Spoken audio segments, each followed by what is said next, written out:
This is a weekly news segment from the Show versus Business podcast. Enjoy. This is going to be an exciting week for Marvel. They're going to have Loki.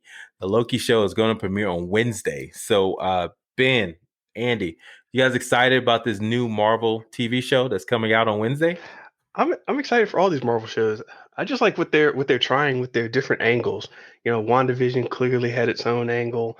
Um, Falcon and Winter Soldier clearly had its own angle. So I'm seeing that.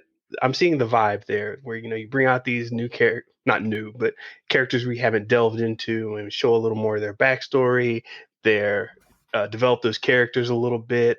Don't put them through anything too heavy, because we'll save that for theaters. But just give them a little action, and we get to know these guys a little more. And Loki's definitely been a curious one that people are into. So I'm pretty interested in this.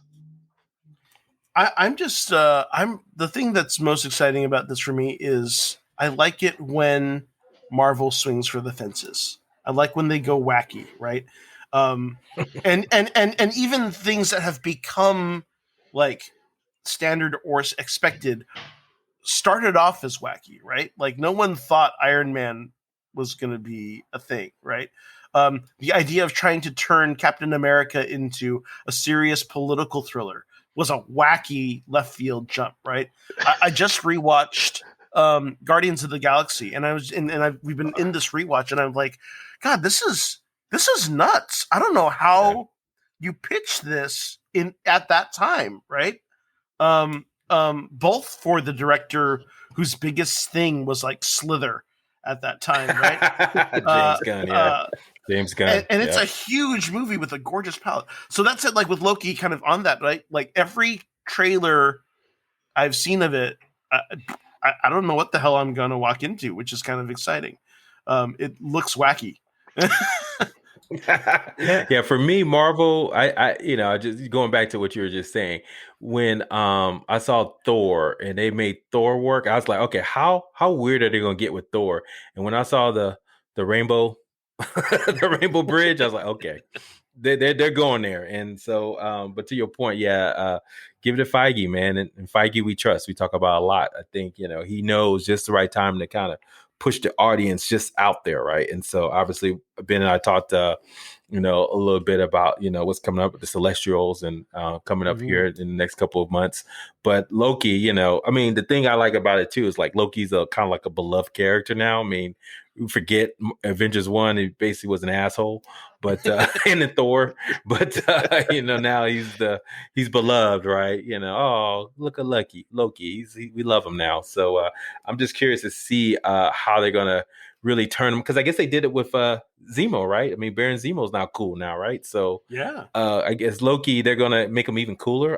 It's gonna be interesting. I'm wondering if like some Disney execs came over and it's like, guys, we just did Maleficent and Cruella is scoring big, so all of your bad guys, they're going to be kind of good, okay? Just keep that in mind. We'll leave you alone. We'll be down the hall. I mean, credit where credit's due, right? I mean, Kenneth Branagh directed that first Thor film and made the active choice to, or I mean, probably Kevin Feige as well, but like the active choice to like use Loki as kind of a truly Shakespearean, brother done wrong, right? I mean, he hams through it like he's playing Richard III, who's like this, wronged villain, which I mean, honestly, has paid off. Definitely. No, and it's spades, man. And so, real quick, any predictions? I mean, so this is my high level thoughts. They're gonna show flashbacks. I think they're gonna do that, right, to kind of give you that emotional core of who he is. Obviously they're dealing with time, so I think there's gonna be some retconning going on. So they'll probably change a few stories here and there. This is why this didn't happen here, or why the first Hulk movie was a disaster. so they'll go back in time and fix that, just fix all the mistakes, right? And so it's gonna be those are my two predictions. Any other predictions or what you think they might do with this show? I got one. So if you watch like the breakdowns and the little frame by frame analyses of all this, they've got a lot of interesting stuff going on in there in terms of just time jumping, who did what. And and the group behind it is the TVA, Time Variance Authority. So, and you've got Owen Wilson in there. Oh my God, you can't be too serious. Is that his name? That's Owen, right? Yeah. Yeah. Oh, and yep. Okay, yeah. You can't get too serious with that guy. So the whole conspiracy, story bending angle, I definitely think they're gonna start. This is prep once again to whatever big switch is going to get flipped when Multiverse of Madness or maybe Eternals drops. So I think this is the closest thing we're going to get to seeing what those storylines are going to put forth. Well, and that said, we know it's the same screenwriter, right? The screenwriter who's the lead writer on this is the same guy who's screenwriting Multiverse of Madness, the Doctor Strange sequel. He's also the guy who he's been writing with what's his name, Community guy Dan Harmon. He wrote for Community. He also has been writing for Rick and Morty. In fact, I think he was the guy who wrote The Old Man in the Seat, which was the episode from season 4 where Rick goes through a whole episode about a secret toilet in the pocket dimension that he's created. And it ultimately becomes this big allegory for his loneliness and his pain. Brilliant episode. But I'm really kind of intrigued to see what they come up with for this and play in this universe. We actually also know that he is also screening the first draft of whatever Star Wars project he's working on with Kevin Feige, actually. Oh yeah, that's right. Kevin Feige's going to have his own Star Wars. Is it trilogy? Is that the rumor, or like movie? Single shot. As far as I've never heard the trilogy angle. He gets a Star War. Yeah. A Star War, just one war, just one war. but like we talked about, it ain't Star Peace, baby. It's Star Wars, so it's gonna be multiple ones. By the way, I meant when I mentioned conspiracy with Loki earlier, I meant that kind of literally because they're touching on conspiracy angles and unsolved mysteries from America's history and the world history and all that. So. Should be a while. I just hope they don't troll us, like they did with the Rick Boner angle, the Quicksilver and having the same actor. And then, what's it? The other one, Falcon and the Winter Soldier, they're kind of trolling us there a little bit about, if the guy was dead. What was the one they were trolling us really with that one? Was it, I can't remember. Everybody was talking about if a U.S. agent, did he take this serum or not? Oh, yeah. Maybe Battlestar, if he's dead or not. It was a lot of unknowns and, who's going to show up. And it was just like, man, just tell a good story, man. Not to troll us like you're going to put, I think everybody's like, the X-Men are going to show up, behind this scene here. And this is going to lead the X-Men. Or like, dude, just tell a story, man. Yeah. Because we know nothing's coming out of these TV shows.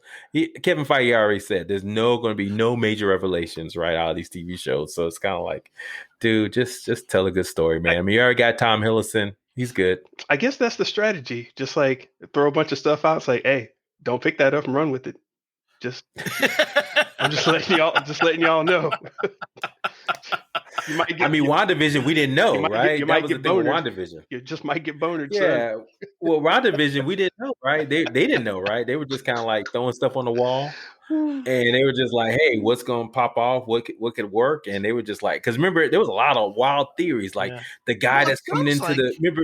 Is going to be Reed Richards, right? That's going to be Reed Richards, right. And he's going to show up. And then they were talking about, well, now we got Quicksilver. So is this going to lead us into the multiverse because that's really the X-Men and he doesn't know it? So it's just like, too much. It is interesting that it sounds like there still were some higher ambitions in some of these, and of course, pandemic production kind of eliminated some of those possibilities too. So I hope that's not like the trend. I'm hoping I can just continue to blame that on pandemic difficulties, forcing their hand to kind of simplify things. I hope that's not the case. It'll be fine, and we'll be here for the recap. We love it all. All right, what's next, Theo?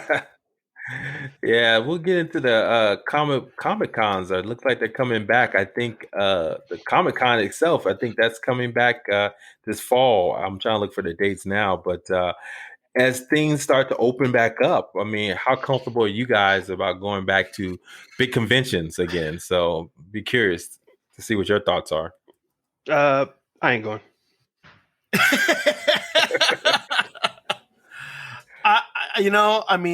I say this as someone who's about to go to the theme park on Monday and looking at some of the footage. I'm not sure if I regret that decision or not.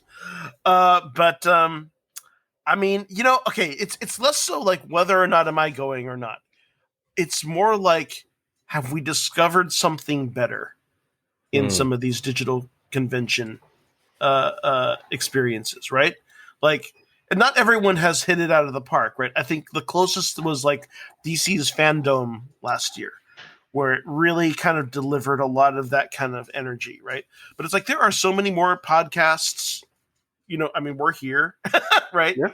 That are doing this and that are having these conversations. How does that kind of overall change fan space? I think is a deeper question, right? That's powerful. So yeah, I looked it up. Comic Con linked they're having a virtual one in July, but looks like the in person one will be, I guess, November. But that's a whole nother discussion around Thanksgiving time. So Yeah. I don't know, how's that going to work out? But yeah, I agree. I mean, times have changed. The Ben and I talked about this, even before we started the podcast. We thought that DC fandom was pretty good. That was pretty awesome. I mean, like, I think that's when they were hyping everyone for Wonder Woman 84, and that was pretty good experience.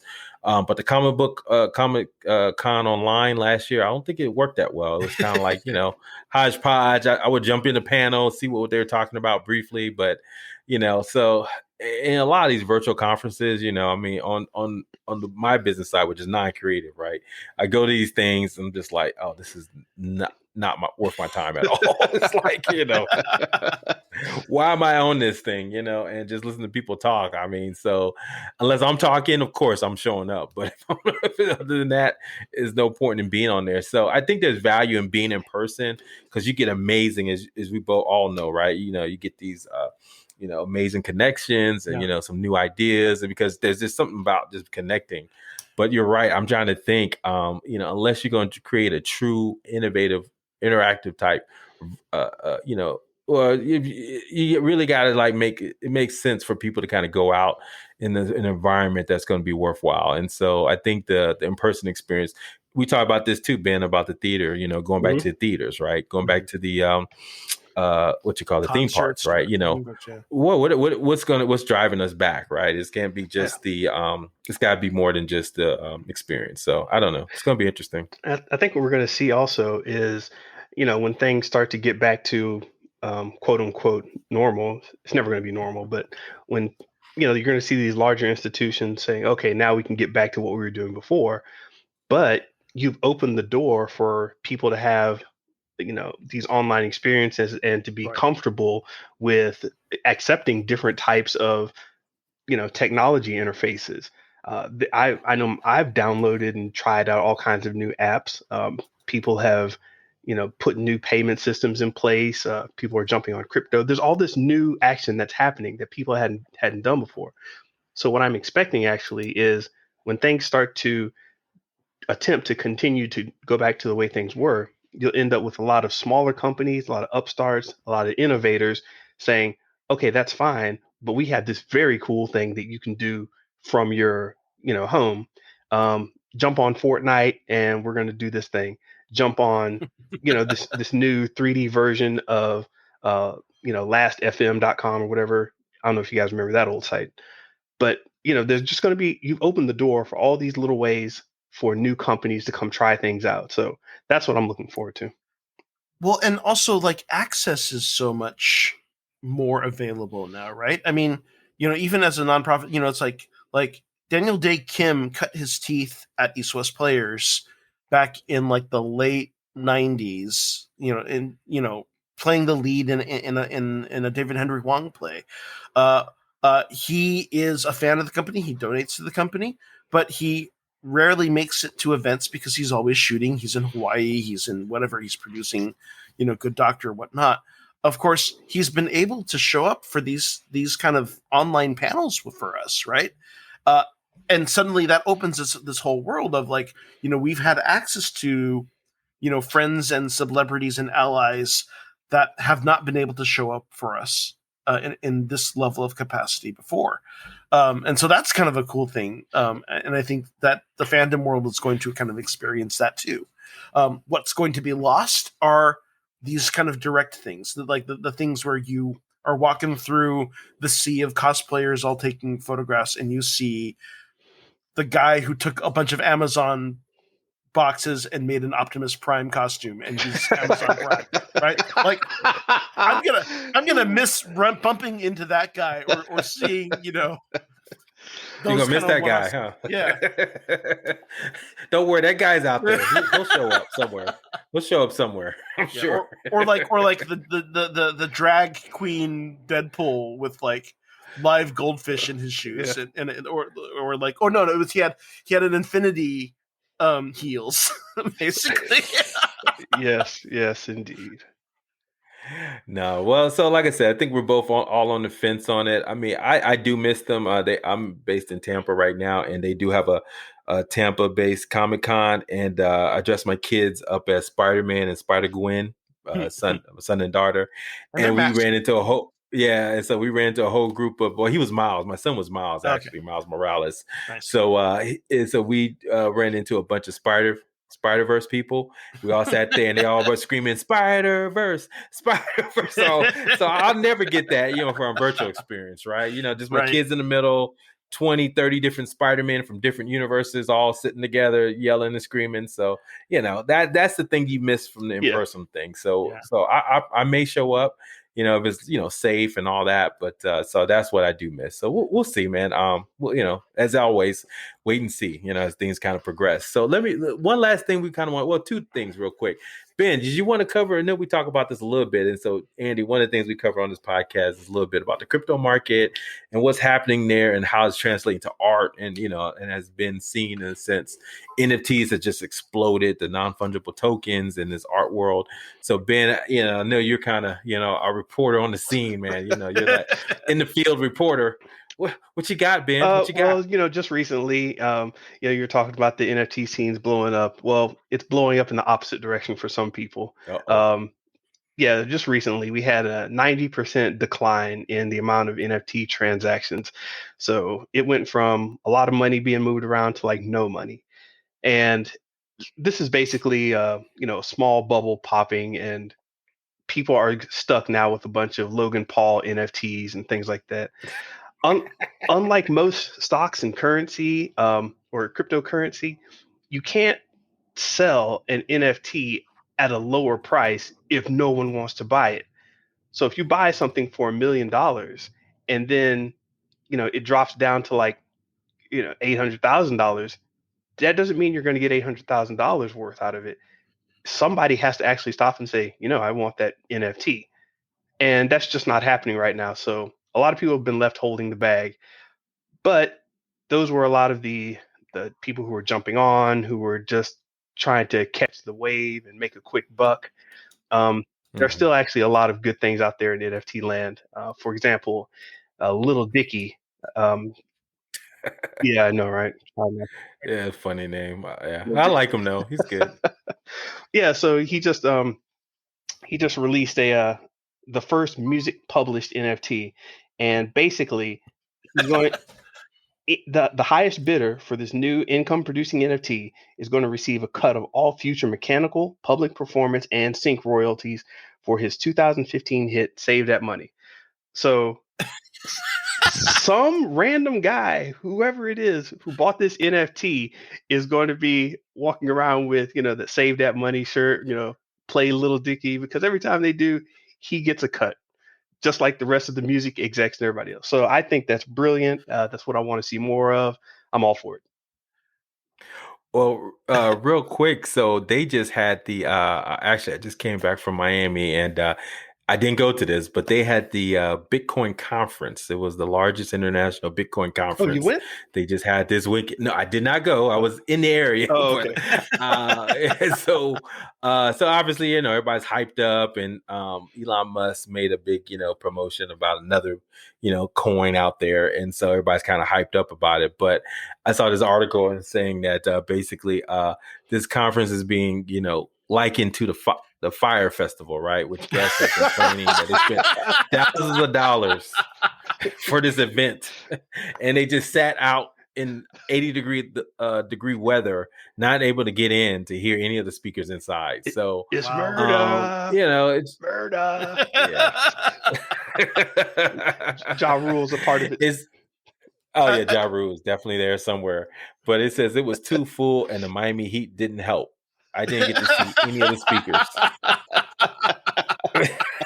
So See, and that's another strike Bitcoin. against live events. There you go. There you go, man. Well, specifically ones tied to the cryptocurrency market, and and just also me and Ben had talked about this too. Just Bitcoin in general, just been crashing over the last several weeks.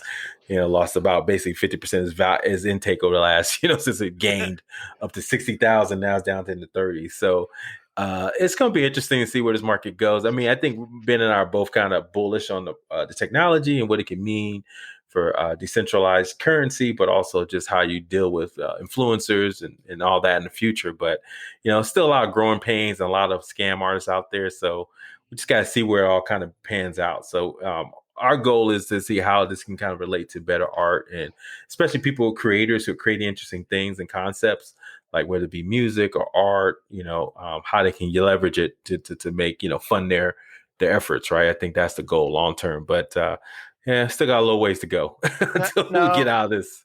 Now, slightly tangential, because it's not really NFTs, but it is still in the trading market. Have you guys been following AMC? Oh, yeah. Oh, wait. But that was supposed to be on the show notes. You might want to jump into that, Theo. Oh, it is?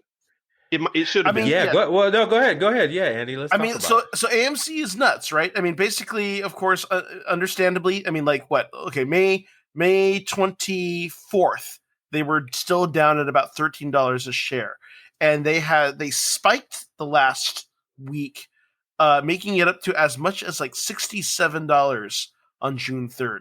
And of course, it spiked, and then of course it's sinking again now. But they've managed to leverage this enough where they were able to finance buying up all the ArcLight theaters, which I don't know is a good thing or a bad thing. I mean, those ArcLight theaters are nice. I just think of how AMC manages their own theaters, and I'm like, at least they've preserved the theaters. But yeah, so this is it's worth noting that their stock is at an all-time high when they could be at their worst. At best, they were like at 35. Yeah. At best, prior to all this, right? So full transparency. So, back when GameStop was going off, right, and AMC was at the same time. So I convinced my wife to go ahead and buy some AMC stock. She said, "Why not GameStop?" So no, go after AMC. So she got some at $16. And so back in around January, February, right, when everybody was GameStop, right, and so. Obviously, this is part of this whole, Redditors, the Wall Street Bets guys, and they're kind of going after these short sellers, right, and trying to, encourage them to have to buy more, right, to kind of cover their short positions, long story short. And so that's what's driving up the price point. And so obviously, they're trying to get these short, these short squeeze kind of scenarios going with some of these stocks. I think the thing, what's happening too is like, the fundamentals from what the stock is worth, like, thinking is like balance sheet or looking at the profitability or, what the future earnings could look like, right?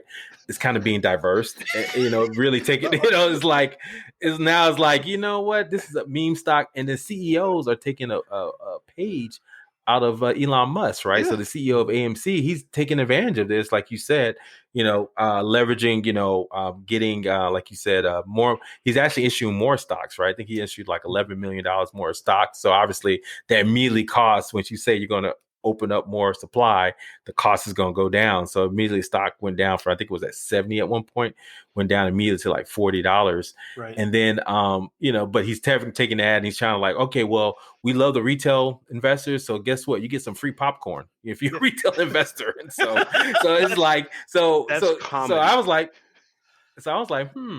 I'll go get some free popcorn. Let me get a stock.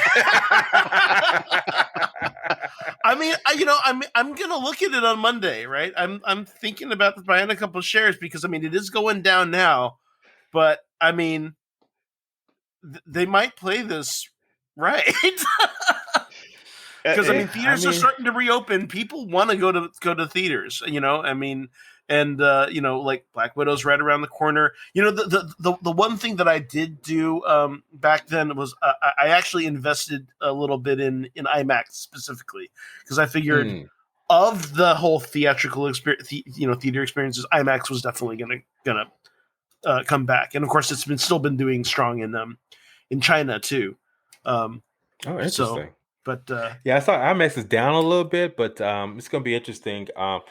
It'll be, I think it's a function of like, do we get more, people like Christopher Nolan, right, who believe in the art form, right, or the format, right, in IMAX, because I think Dunkirk was like, oh, you gotta go see it in IMAX, or was that 1917, right?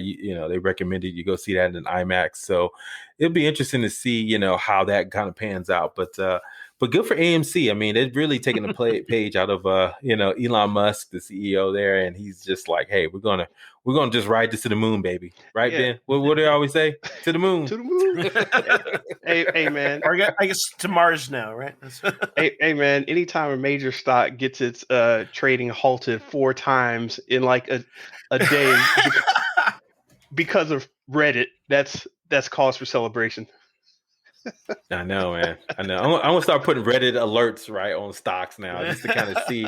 But you know what? This is a bigger theme that Ben and I've been kind of covering too. It's just everybody's an influencer now, right? So now what's happening? Because basically, we had no sports, last year, so everybody kind of jumped into the stock market, and now you have these influencers, right? That are on the stock market, and so they're diverse in the fundamentals to like, the traditional pump and dump schemes, right? They're kind of like, oh, this is a great stock to buy. And then, and now you're seeing, people pushing agendas, more so than, and the SEC is just ill-equipped at all to even handle this, right? Because a lot of stuff they're saying is just totally illegal. Like, Elon Musk stuff he's doing, it's phenomenal. So anyway, we'll cover more on that. I mean, you're right, Andy. That does fit into our kind of our theme, and we have talked about it before. So we'll definitely, definitely let us know, man. Keep us up to date if you do buy some. So how that goes for you. So one last thing we'll cover, and we'll get into the feature, Jupiter's Legacy at Netflix. So Ben and I talked about the show a couple weeks ago. I liked it. Ben did not. And I guess most people thought like Ben, because the show is not canceled. And so very interesting story. I looked at, Behind the Trailer with Grace, and she kind of did her business breakdown. And Andy, I know you maybe haven't seen it or not, but basically, is that Mark Millar, he's got a lot of properties that he created, and basically Netflix basically bought his Millar World brand and his brain to create some new, superhero stories for the streamer. And, this is one of the first ones that came out. Just shocking that they just canceled it after one season. So, Ben, high level thoughts, man. What do you think about that? Is this bode well for Millar and Netflix in the future? So Netflix is cutting edge, and I don't know if this is good or not, but it's certainly alarming just because I don't know what the hell is going on over there. If you think about it, they've got this new property. They say, hey, we're going to come with our own original hero show. Screw the Marvel stuff. We're phasing out the DC stuff. This is Netflix. We've got Millar World. We're building something great. And everybody was like, okay, cool, I'm down. Well, the way Netflix works with their algorithms is they have a way of quickly determining if they should continue something or not. And regardless of the, fanfare behind it, the critical reaction, the need to build up a base, if the algorithm says it doesn't fit the numbers, it goes. So a month a month, within a month, it was very close to a month. I'll give it that. Of the debut of the show, they announced that we're not coming back for a season two. So, to be fair, they said they're going to have something else from the Millar World universe that's going to focus on villains instead of heroes. But the way it was announced really wasn't like, hey, we're transitioning into something new. It was like, nah, we're done with that. The numbers didn't add up. Goodbye. So that's just, the way Netflix seems to roll. And Wired magazine did a long study on this and trying to figure out how Netflix was doing things behind the scenes. And yeah, they broke it down. It's the data. They're trying to get subscribers up in overseas markets. They're trying to have the visibility of, hey, we have this new hit show, jump on our service. Hey, we got this hit show, jump on our service. And they're not worried about the long term because apparently people who get on Netflix, they don't leave. Even if they have a show that gets canceled, they'll keep it. Yeah, I mean it's really interesting. I mean, there've been a lot written actually because their model is 100% growth based. So like as soon as it even levels off is already grounds for canceling, right? Like I mean shows that were like very beloved, like the reboot of One Day at a Time, right? There are a lot of people in the Latinx community that were like loving the show, heralding the show. It was winning Emmys, and they canceled it after like 2 seasons because it was still like they're like, okay, it's reached as high it will go. It's not going to be growth based. We're done, right? So you have to be like a Stranger Things, which will be exponential for them to continue to invest. It's bizarre. It's kind of fascinating. So I went to the Nielsen's top 10, like what what Americans are watching on streaming, right? And the number one show, and obviously this comes out a couple of weeks later, right? Was Jupiter's Legacy. There are 8 episodes. They had 696 minutes viewed, million minutes viewed. Wow. For the week of May 3rd to May 9th. So now we'll see how that looks next week. But so that to me tells me they're not, the algorithm is not taking into account like streams anymore, right? They're looking at some other stuff, right? And it's probably an algorithm mix of because like maybe they didn't get enough reviews, right, or positive reviews, right, or it wasn't trending like it should have, right? And you remember at this time when Falcon and Winter Soldier was on, Invincible was also premiering. No one really talked about it. And all of a sudden, I think me and Ben kind of noticed it. It seemed like the last 2 episodes, people just jumped on Invincible, right? And so, I think, that's what they were looking for, something for Jupiter's Legacy. But for some reason, and I think Ben kind of highlighted on our one of our podcasts, it's just maybe it was too old-timey, wasn't enough, there, wasn't compelling enough. And so maybe that's why they just like, hey, this is not going to work long term for us. If we really want to, like you said, it's about growth.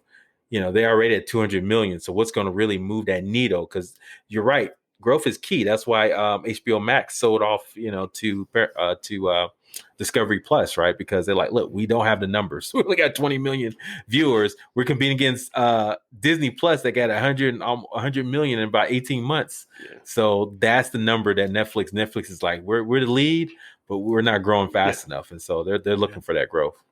Yeah, to be sure, it's like even if you're in the lead, you got to look at like, okay, here's Jupiter's Legacy. Here's what it did for us. Here's the audience it got. They have to take that into consideration, with their money pool of, do I continue this or do I turn around and say, hey, people have been waiting on this whatever anime adaptation of something. It's going to be this cheap to produce and should get us this many viewers and whatever. They may just shift all that Jupiter's Legacy money over into Unknown Project X because they think that's a better gamble. So it's not like they don't know that it has a fan base at all. I mean, it's also interesting though that you mentioned that, like, whereas our overarching conversation, right, in terms of these streaming services investing in IP or like specific brands, right? Of course, Disney has the princesses, the animation, Pixar, Star Wars, and Marvel, right? Warner Brothers, tried to kind of really push into the Looney Tunes and, of course, all the DC properties to varying levels of effect. CBS slash Paramount is like completely dependent on Star Trek at this point, because I don't know anything else that is on that service. But I like Star Trek, so whatever. But The Good Wife, man, that's a good show. Good Wife. Okay, I'll check that out. But Netflix, interestingly enough, like this is like really the first kind of hero based thing that they really started to invest in. Well, I guess other than like the Daredevil and the other Marvel shows, of course, that got pulled from them. But their big saving grace has been anime. Actually, not even just anime, but animation in general. Whether it's Love, like Death, and they've got Robots. about as Love, Death, and Robots, but they got about a zillion different anime adaptations of like various video game properties. Like people are very loyal to that Castlevania series, which I've only watched a little bit of. I mean, of course they've got the Witcher live action adaptation. So it's all these video game and anime properties that have been, their pocket of geekdom that they've kind of embraced over heroes, over space and sci-fi. And I wonder if that's part of it, right? If that they're just like, okay, they own the hero space. Let's just double down on animation. Some of these Chinese funded animated features like Over the Moon and stuff, as well as their continued investment in the anime world. No, that's a great point. I haven't watched as much of the anime world that they have. I know Ben is a big believer in Crunchyroll and what they're doing and some of the stuff that they're putting out there. But Netflix is Netflix, man. They got more money than God right now, and so they'll figure out. They're gonna keep trying, man. They're gonna figure out this superhero thing because it's just too much money to be made. It's kind of like Amazon and thinking about like healthcare. They're gonna make out, strike out a couple of times, but they're gonna figure out how to get you a doctor using Amazon, right? And so, likewise, Netflix is gonna figure out, you getting your superhero fix right from them because they put so much money. I mean, the comedy stuff, right? They put all the money in that, right? Like you said, anime is really good. They got documentaries, right? That's really good for them. So they're looking for all these different angles because they have to, right? Because the big growth factor, but to your point, is international for them, right? Like the Criminal series, like what they've done is like basically, hey, this is the format, and basically we just do the same kind of set, but we just do different languages, right? This one's for Mexico, this one's for Britain, this one is for South Africa. So that's kind of like their big growth area right now. But they're going to try to figure out the superhero thing. It's just too lucrative for them not to. Now, if it's with Millar, I'm sure there's some other creator. They might pull a big truck up to Kirkman. He said he saw the success he had with Invincible. Say, hey Kirkman, you want to get Battle Pope out? I mean, I'm honestly expecting to see even more investment in video game IP adaptations, right? I mean, that's kind of seems to be their trend, and it matches with them trying to build a gaming service. So that whole I didn't know about that. Yes, they're working on a gaming service of some type. Oh wow. Yeah. I mean, it makes sense. Bandersnatch, right? They're experimenting with this interactive type of, viewing experience. So it would make sense for them, and they're buying creators anyway. So I mean, I just don't know I don't know, Ben. You probably know more than me.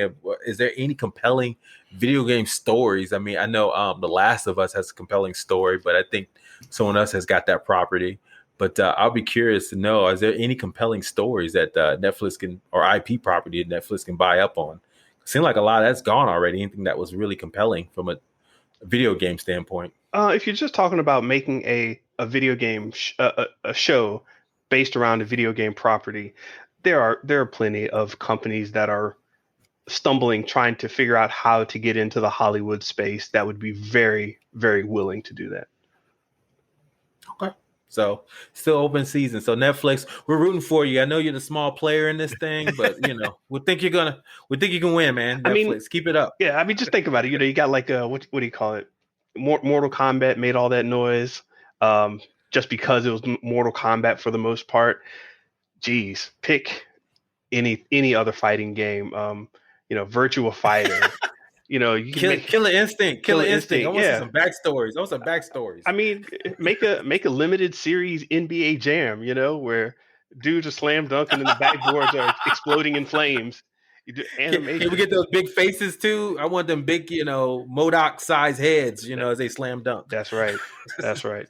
Okay, so here's a quick list of Netflix video game adaptations. So of course, the Castlevania just did season 4, Dragon's Dogma, Minecraft, apparently. Of course, the Witcher live action series is up for another season. Dota, Dragon's Blood, which just premiered its first season. A live action series for Resident Evil, and a live action series for Assassin's Creed. An animated TV series for Cyberpunk, an animated series for Splinter Cell, animated series for Tomb Raider, Angry Birds. So they're working on it. They're developing a lot of shit. Why'd you laugh with Angry Birds? Because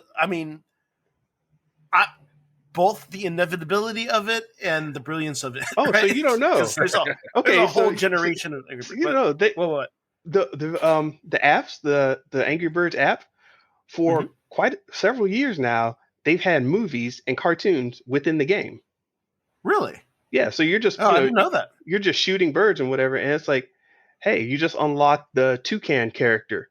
We put five new episodes of the Toucan cartoon on the app.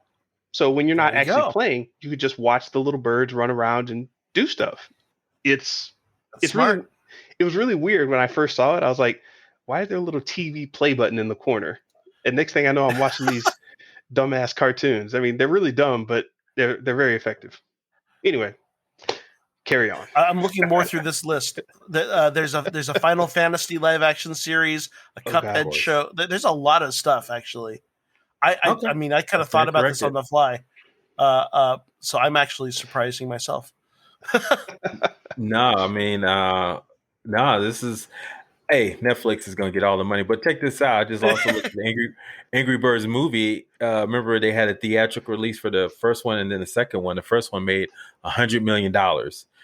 so yeah. Right. And then the second one only made roughly about 50 million. Well, worldwide made 154, the second one. But there's a lot of IP they can just meme from that, right? And so yeah, you're right, Andy. I think you hit the nail on the head. That could be a huge growth area for them, right? If they just invest in all the video game IP and just get some good writers together, and they'll make a story, right? We'll figure out. It's just like, people have been working on Halo for how long? And it's like, dude, why can't we get a good story out of that? So it's kind of like, that's true. So it's kind of like, okay. I mean, what's the other one? Metal Gear, right? I mean, dude, that'd be a huge story. Metroid, I mean, that could be great. I mean, it's like tons of stories. It's like, these games we played and we love, but it's like, I don't know why people can't create good stories. So yeah, maybe we'll do a deep dive on like video game IP, man. Make a great story. Remind me to get some Advil so I can temper my headache as I go through all the video game movies. Hey, Ben, can we talk about Red Dead Redemption? Absolutely. Awesome. We'll table that for another day. Thank you so much for listening to this segment of the Show versus Business podcast. We want to bring you a relevant and fresh perspective every week. So please subscribe, check out our other videos, and definitely share your thoughts below. Peace.